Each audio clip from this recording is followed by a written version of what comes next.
1947 August 15న 3 రంగుల జెండా భారతదేశమంతా ఉవ్వెత్తున ఎగిసిపడి రెపరెపలాడింది. కాని కొన్ని సంస్థానాలకు మాత్రం ఇంకా స్వాతంత్రం రాలేదు. అందులో ఒకటి బనగానపల్లె సంస్థానం. 275 చదరపు మైళ్ళ విస్తీర్ణంతో 70,000 జనాభాతో అప్పట్లో బనగానపల్లె ఒక చిన్న రాష్ట్రంగా నవాబుల పాలనలో ఉండేది. బ్రిటిష్ ప్రతినిధి కనుసన్నల్లో నవాబులు స్వంత సైన్యంతో దీనిని పరిపాలిస్తూ ఉండేవాడు. ఈ పాలకులకు ఉరిశిక్ష విధించే అధికారం, పౌరుల ఆస్తులను జప్తు చేసే అధికారం ఉండేది. బనగానపల్లెకి కూడా స్వాతంత్రం తెచ్చి భారతదేశంలో కలపాలని అప్పటి నాయకులు బనగానపల్లె రాష్ట్ర కాంగ్రెస్ కమిటీ ఏర్పాటు చేసి నవాబుపై ఒత్తిడి తెచ్చారు. బనగానపల్లె రాష్ట్ర కాంగ్రెస్ కేంద్ర కమిటీ సమావేశం 1947 సెప్టెంబర్ 2న కొత్తపేటలో జరిగింది. ఈ సమావేశానికి జె. సత్యనారాయణ అధ్యక్షత వహించారు. రాష్ట్ర కాంగ్రెస్ తరఫున Nivarthi Venkata Subbaiah, Y. Ramachandraiah, P. Rangareddy, J. Satyanarayana, Pendekanti Venkata Subbaiah, K. Narayanarao మరియు ముక్కమల్ల వెంకట సుబ్బారెడ్డి ఈ బృందం మద్రాసుకు వెళ్లి అక్కడి మంత్రులు కళా వెంకట్రావు మరియు బి. గోపాల్ రెడ్డిని 1947 సెప్టెంబర్లో కలిశారు. ఆ సమావేశంలో వారు రాష్ట్రానికి సంబంధించిన రాజకీయ మరియు ఆర్థిక సమస్యలపై చర్చించారు. అలాగే బనగానపల్లెను కూడా భారత భూభాగంలో కలవడానికి మా ప్రాంత ప్రజలు ఎదురుచూస్తున్నట్టు, అలాగే రాష్ట్రంలో ఉన్న సమస్యలు గూర్చి మంత్రులకు వివరించారు. దీనిపై మంత్రులు సమస్యలను పరిశీలిస్తామని ప్రతినిధులకు హామీ ఇచ్చారు.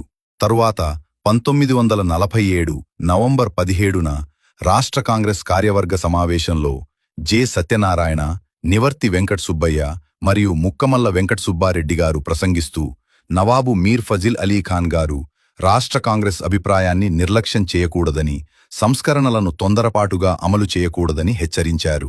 సర్దార్ వల్లభాయ్ పటేల్ గారు బనగానపల్లె నవాబును ఢిల్లీకి పిలిపించి ప్రజాప్రభుత్వం ఏర్పరచమని చెప్పడం, రోజురోజుకు ప్రజలు పెద్ద ఎత్తున నిరసనలకు దిగుతూ ప్రభుత్వ ఆజ్ఞల్ని ధిక్కరిస్తూ స్వాతంత్రం కోసం పోరాటం చేయసాగారు.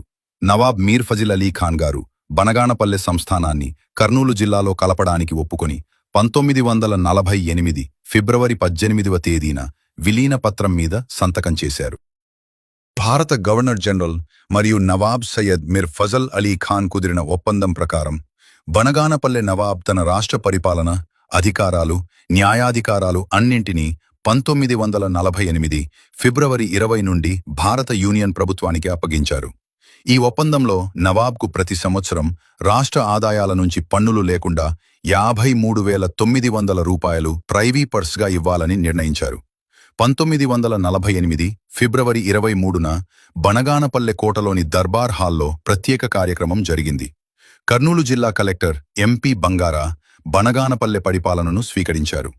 నవాబ్ మరియు దివాన్ ఢిల్లీలో ఉండటంతో రెవెన్యూ మంత్రి ఖ్వాజా నజీర్ హుస్సేన్ పరిపాలనను అప్పగించారు. మద్రాస్ ప్రభుత్వ రెవెన్యూ బోర్డు సభ్యుడు కుద్వా, జిల్లా అధికారులు మరియు ప్రముఖులు కార్యక్రమంలో పాల్గొన్నారు. మలబార్ స్పెషల్ పోలీస్ వారు గౌరవ ఆయుధ వందనాలు సమర్పించారు. కార్యక్రమం తరువాత విఎన్ కుద్వా జాతీయ పతాకాన్ని ఎగురవేశారు.